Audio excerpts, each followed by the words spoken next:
this is Dr. Scott Kilberg, the Video Foot Doc, here with another video for you on all things foot and ankle. Today I'm going to talk about what a corn or a callus is. Now essentially a corn and a callus are the same tissue.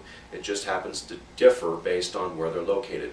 A callus typically tends to describe this tissue when it's on the bottom of the foot or along the sides of the foot, while a corn describes this type of tissue when it's located on the toes, either on top or in between the toes or across the end or the bottom of the toes, which is less common. Essentially, corns and calluses are tissue known as hyperkeratosis. Hyperkeratosis is simply a thickening of the outer layer of the skin that occurs in response to abnormal pressure. Now, this abnormal pressure can occur one of two different ways, and oftentimes it's a combination of these two ways. The first is when there's excessive pressure on the skin itself, simply from a tightly fitting shoe or just abnormal pressure area because of one's foot structure on the bottom of the foot. Also along the sides of the foot, when people have bunions or tailor's bunions, that can also create an abnormal pressure point along the sides as well. The other component to this is internal pressure.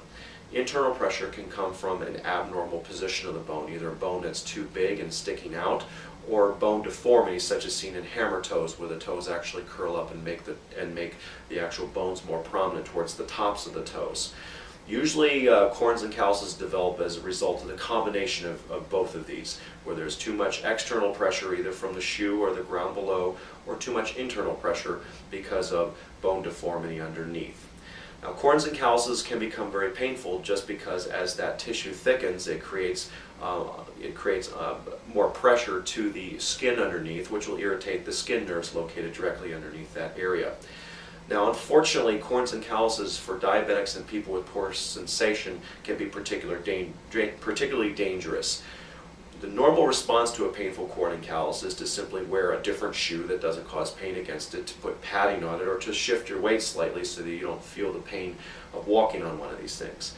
When you have poor sensation, such as people who are diabetic or people who have nerve disease, that pain isn't present, and so people continuously walk on these corns and calluses, and they continuously get thicker and thicker and thicker.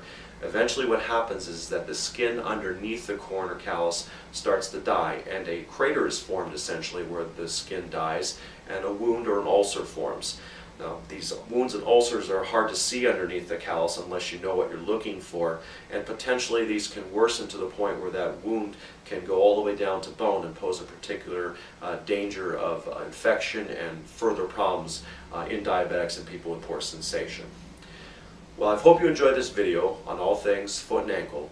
Please look for more videos on this site as well as others, or you may find my website at www.inpodiatrygroup.com. Thank you.